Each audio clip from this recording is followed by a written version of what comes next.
السلام عليكم.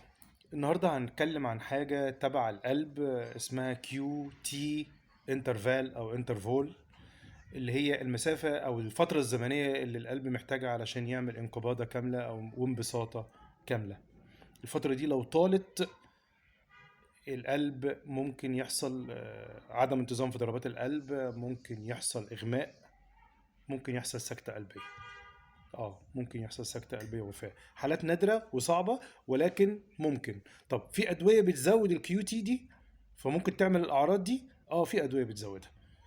طب هل الدواء اللي بيزود ده لو خدته يعمل كده؟ لا، لوحده لا.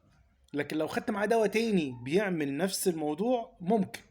طب لو خدت دواء تاني بيعمل نفس الموضوع وعندك عدم اتزان في الالكترولايت، يعني عندك نقص في المغنيسيوم ونقص في الكالسيوم ونقص في البوتاسيوم نتيجه مثلا ترجيع او اسهال او فقد سوائل او ما شابه ذلك، انت عرضه بنسبه كبيره جدا جدا يحصل لك الاغماء او عدم انتظام ضربات القلب او السكته القلبيه. طبعا احنا بنوعي، ما بنلعبش الناس. الفيديوهات الجايه هنتكلم عن الادويه اللي بتطول فتره الكيوتي انترفال. السلام عليكم.